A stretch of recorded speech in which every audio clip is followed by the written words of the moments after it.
Welcome back. You're watching NewsX and I'm Medha Sharan. The situation for Hindus in Bangladesh remains highly concerning as of January 2026 under the interim government led by Muhammad Yunus. Hindus, who form about 7 to 8% of the population of the roughly 12 to 15 million people, have faced ongoing reports of targeted violence, including killings, arson, assaults, rapes, looting, and vandalism of homes, businesses, and temples. These incidents have intensified in recent months, particularly since late 2025 amid political instability following Sheikh Hasina's ouster in August 2024 and ahead of planned elections in February 2026. Now, a latest report released by the Human Rights Commission for Bangladeshi Minorities, exclusively accessed by NewsX, has confirmed 116 targeted killings in the past 6 months. Now, let us in fact take a look at this report. This report says that 116 minority killings occurred within 7 months in Bangladesh. And this report talks about the documentation of targeted killings as well as patterns of violence and institutional failures by the government in Bangladesh. Now, if you take a look at the historical context and moral imperatives of this report, firstly, the most important thing that it talks about is that for nearly 8 decades, minorities in Bangladesh have endured recurring cycles of violence, dispossession, and institutional abandonment. It further goes on to talk about the pogroms of 1946 as well as 1950, 64, 71, and obviously the successive persecution in the following years of 1989, 1990, 2001, 2004, 2012, 2015, 2020, 2024, and now 2025.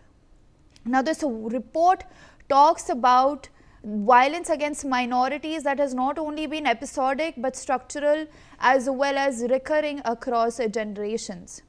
Now, a very important point that this report makes out is that following the formation of the interim government led by Dr. Muhammad Yunus, the situation deteriorated rapidly. Remember, Muhammad Yunus is currently leading the interim government in Bangladesh and is also a Nobel Peace Prize winner. Now, coming on to the demographic evidence of this persecution, we can also see that this talks about the population of Muslims as well as Hindus and other minorities in the country, which, as you can see, is declining. You can see this graph that's red in color, which shows the declining population of Hindus across through 1946 to up until 2020, and we can also see the fact that the population of Muslims has risen from about 70% back in 1946 to about 91% in 2020. This decline, the report says, cannot be explained by natural demographic variation alone. Now, what exactly happened? This report says that between June 6, 2025 as well as June 5, 2026, 116 killings of individuals belonging to minority communities across all 8 divisions in at least 45 districts of Bangladesh have been reported. Now, some of the notable divisions in Bangladesh are, of course, Dhaka, Mymensingh, Sylhet, among others. Now, this also talks about the fact that the killings include mob lynchings, targeted murders, custodial and suspicious deaths, as well as killings following false allegations. And we can also see that this is not limited just to rural areas but to both rural and urban settings as well.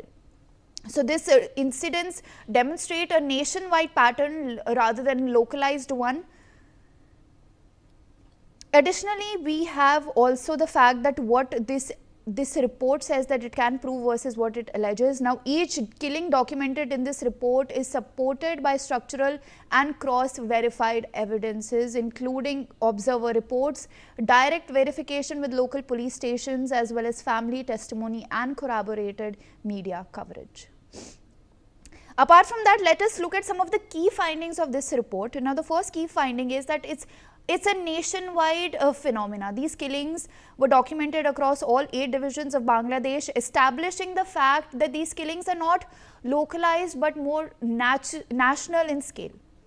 And we also have the second key finding, which says that a significant concentration of killings occurred repeatedly in specific districts, demonstrating entrenched risk zones rather than random incidents. As you can see that this map right here on your screen shows the district level distribution of verified minority killings from the time period of June 6, 2025 to January 5, 2026. And you can see the 8 divisions of Bangladesh, where you have Rangpur, Rajshahi, Khulna, Barisal, Chittagong, as well as Dhaka, Sylhet.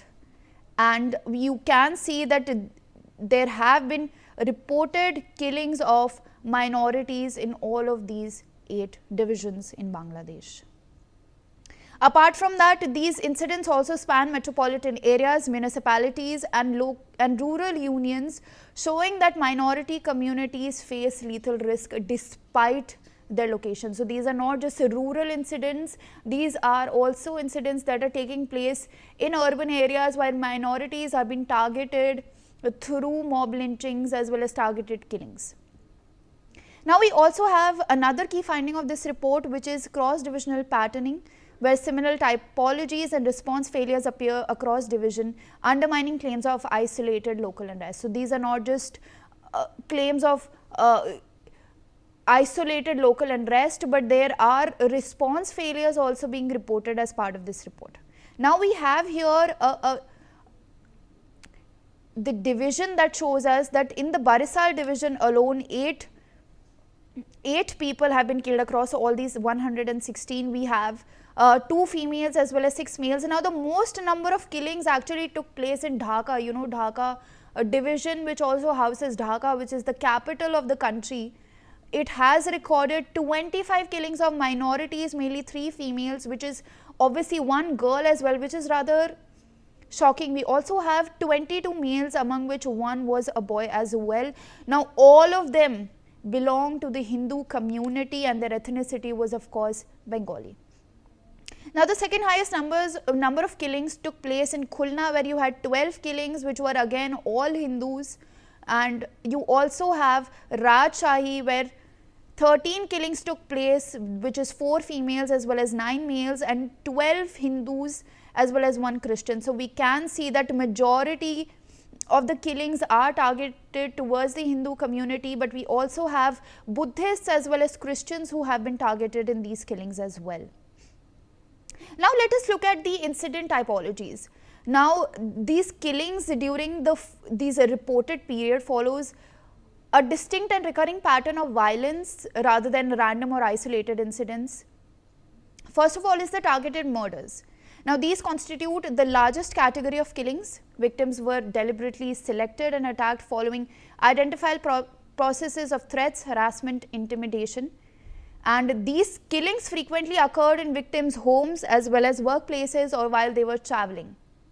Methods, as part of these targeted murders, you had methods like stabbing, beating, forced poisoning, shooting and other forms of direct lethal assault that took place against minorities. We also have mob lynchings that have taken place in Bangladesh. Now, victims were killed by organized or spontaneous crowds, often incited by fabricated allegations of theft, blasphemy or perceived moral transgressions. Now let's remember, blasphemy is often used as a tool to settle scores with minorities in Bangladesh. These killings unfolded publicly and violently, frequently in the presence of large number of onlookers. We also have custodial and suspicious deaths here as well, where this category includes deaths that occurred during police custody, during detention or under circumstances that strongly suggest coercion, abuse or investigative negligence. Apart from that, we also have killings that are related to security, lethal force as well as attack related deaths, where you have communal assaults, arson campaigns, destruction of homes and as well as religious institutions, and mass intimidation operations, where you have seen minorities undergo forced displacement as well as their properties being seized. All right, I am being joined by Mr. Buroshiva Das Gupta, who is a senior journalist. Sir, this damning report has been released by the Human Rights Congress for Bangladesh Minorities, wherein it says that 116 minority killings took place in 7 months. Here, a so-called Nobel laureate is in power, and the report has also made a critical note that following the formation of UNIS government, the situation has deteriorated sharply. What explains this? Well, thank you. Thank you for inviting me. Yes, the report that you read out is very revealing, is very detailed. Um, and this is what we have been suspecting over the years. Um, as the report itself says, that there has been sporadic killing of the minorities in Bangladesh almost since its, I mean, creation from 1971, creation of Bangladesh. There has been earlier, I mean, there has been, but I don't think there has been much records.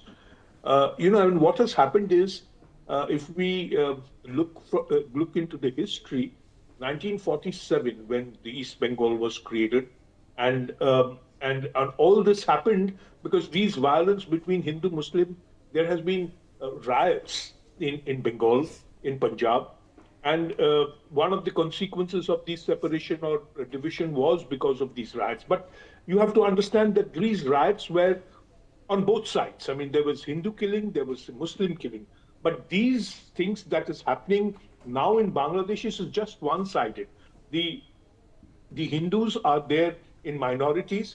Well, one might ask, why should the Hindus stay at all? I mean, the figures show that from, say, 70% of Muslim, which shows that the minorities could be as high as 30% in, say, in the 50s. Now it has come down to, I don't know, 6 or 7%. You can see how there has been a systematic elimination of the minorities over the years.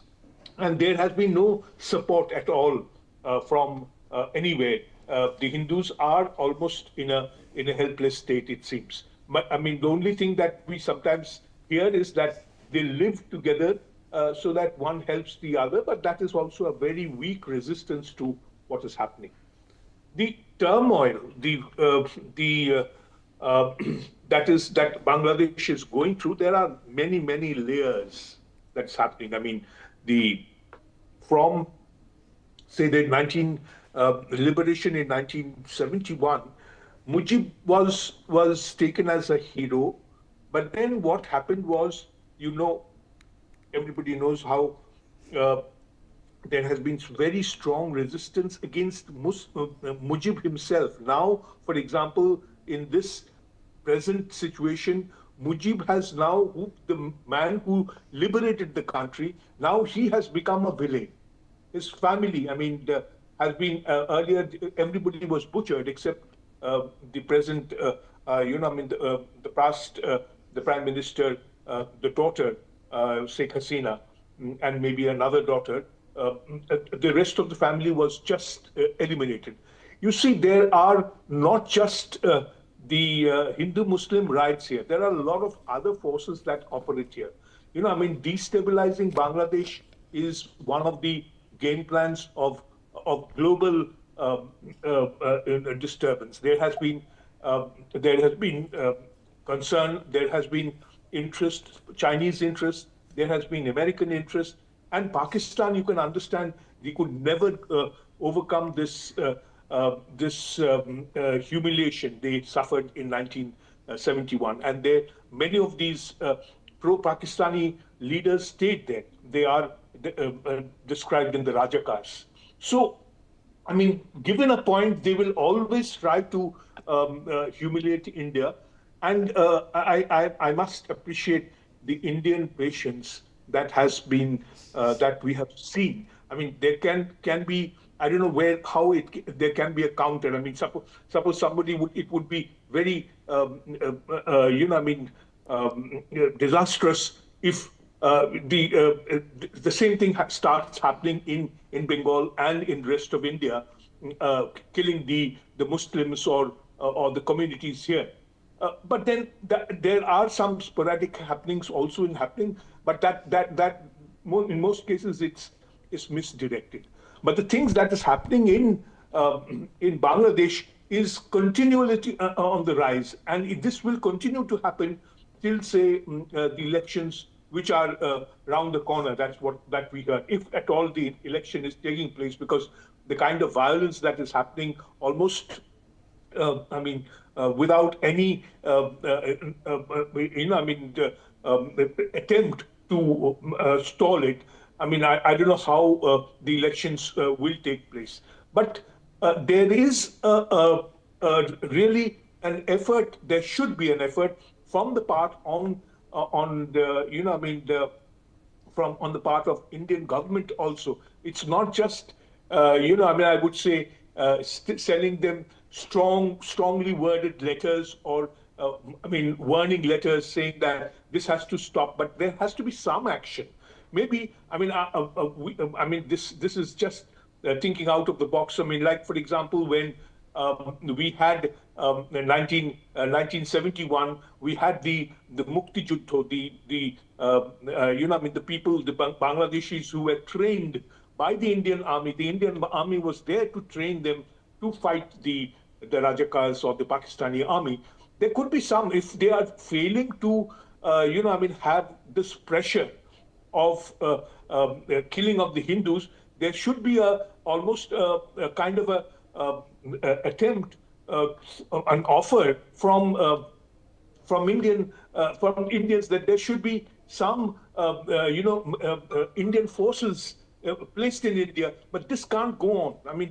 The kind of killings for these poor Hindus that's there, it has already been decimated. It's come to small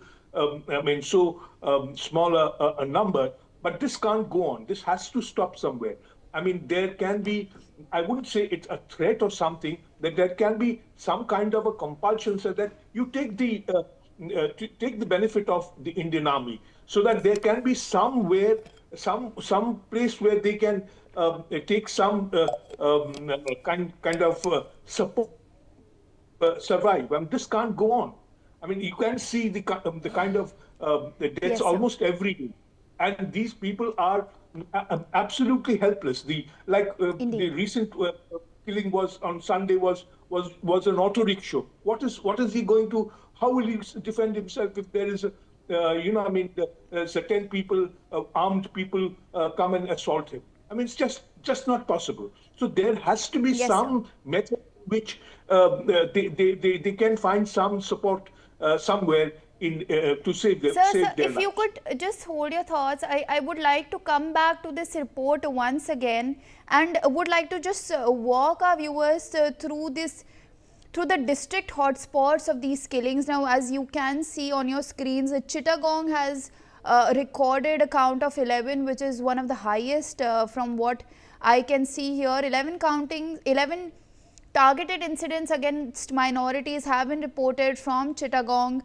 In the Chittagong division, we also have killings that have taken place in Mymensingh as well as other areas like Rajbari, Rangpur, Sylhet, and we also have Cox's Bazar as well as Dhaka, where 5 killings have taken place. Now let's remember, Dhaka is the capital of Bangladesh. Apart from that, we also should look at the demographics of this. If we come to gender distribution, we can see the fact that males have been overrepresented in these killings, in the fact that the targeting of males has been more than the targeting of females, reflecting both their exposure as primary income earners and their heightened vulnerability in targeted and communal violence.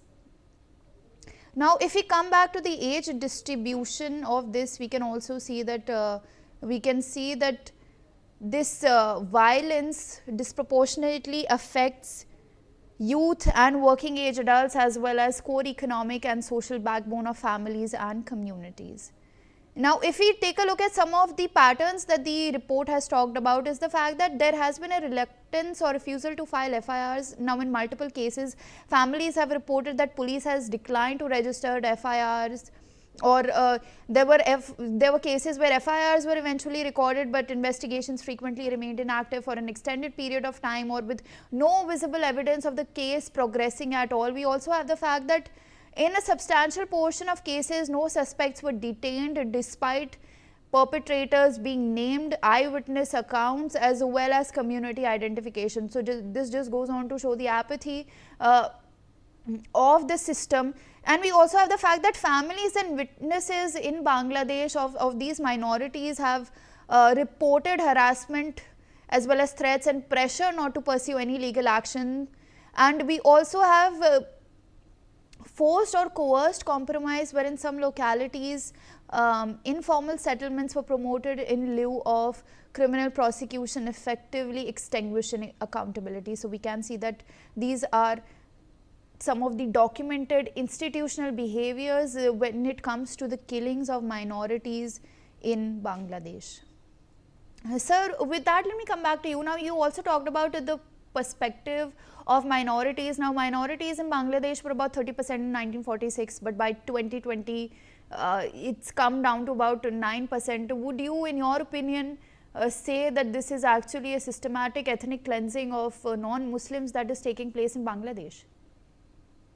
Well, yes, to a large extent, there has been skillings, and the thing is, I mean, I'm really surprised, and this has been definitely done with the support even of the authorities, because they don't take any. I mean, the complaints are not looked into. There is no support for them, and this is being done.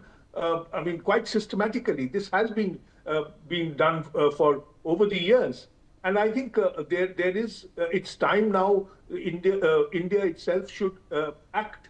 India acting in the sense that since the report itself has identified, the concentration of these deaths.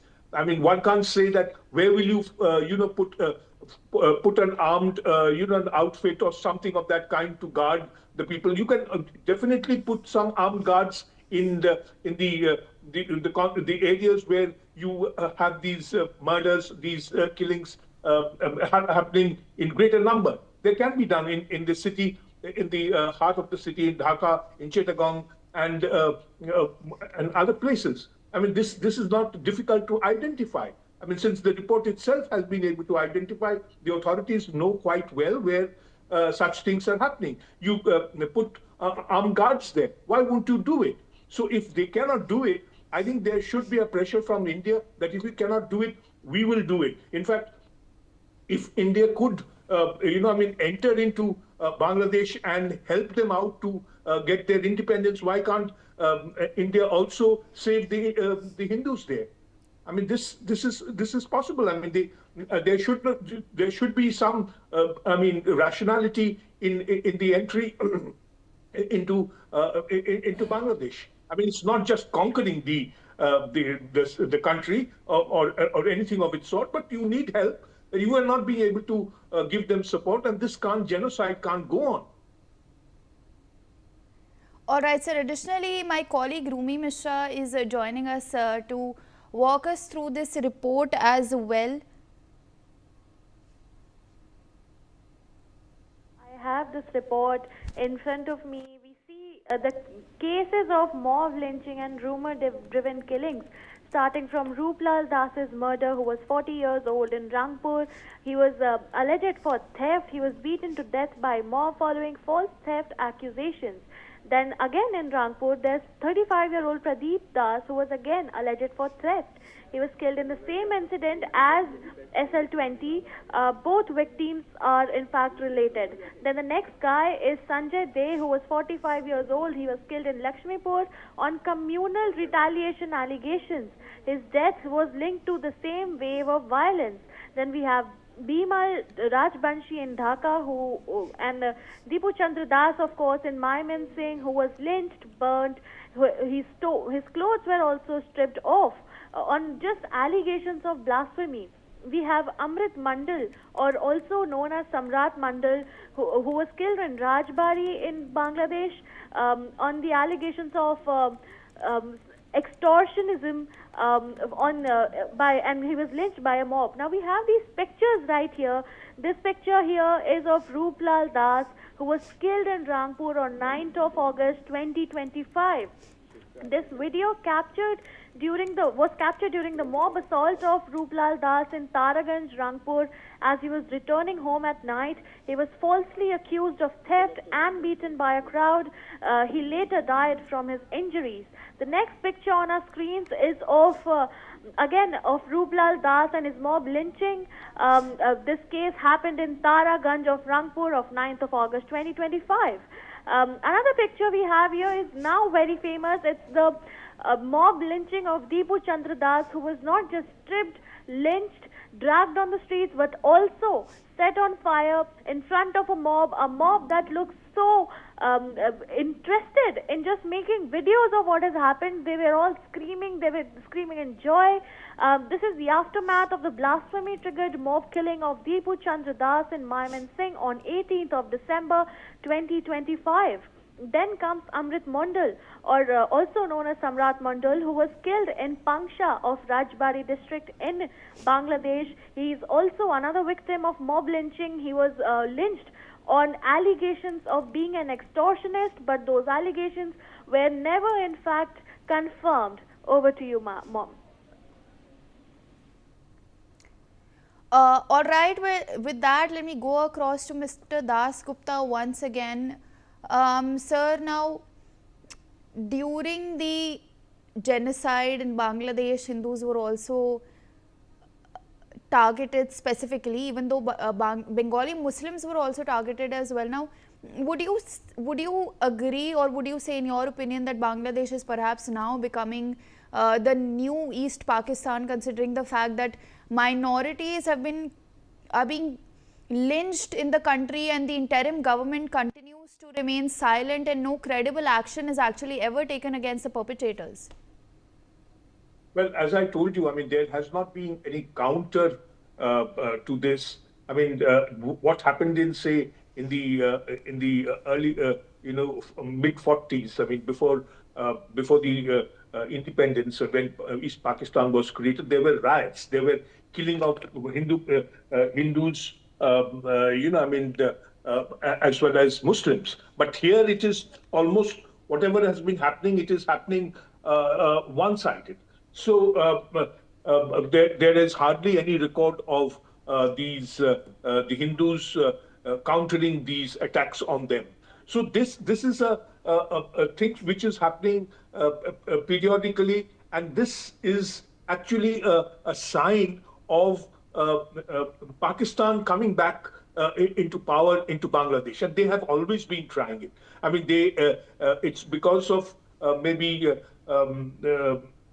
Sheikh Hasina, who has been a friend of India, but possibly because of her own faults, she had created a situation where people rose against her. But that is being used today by those pro-Pakistani forces to, hand over Bangladesh again to Pakistan. And there is, I told you at the very beginning, there is international support. There is support of China and to some extent USA as well. I mean, perhaps that Sheikh Hasina herself said that Mohammed Yunus is an agent of the US forces. I mean, they have their personal grudges, Mohammed Yunus and,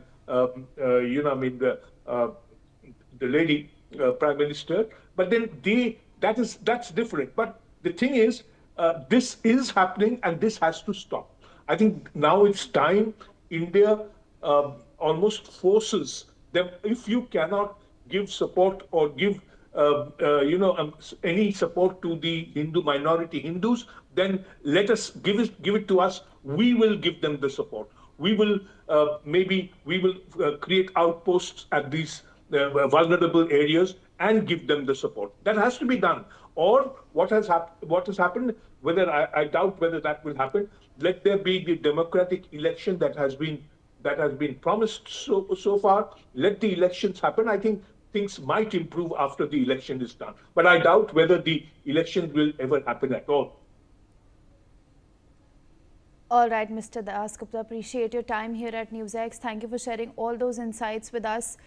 Meanwhile, let me also go across to this report and list out the names of some of the victims that were killed. As you can see on your screens, we obviously had the mob assault on Ruplal Das in Rangpur while he was returning home at night. We also have the screen grab of the mob lynching of Ruplal Das as well as Pradeep Das in Rangpur. We have the lynching of Deepu Das as well in Mymensingh, as well as Amrit Mandal, who was lynched in Rajbari after being falsely labelled as an extortionist. We also have Durjoy Chaudhary, a young minority man from Cox's Bazar, who later died in police lockup as well. Apart from that, we also have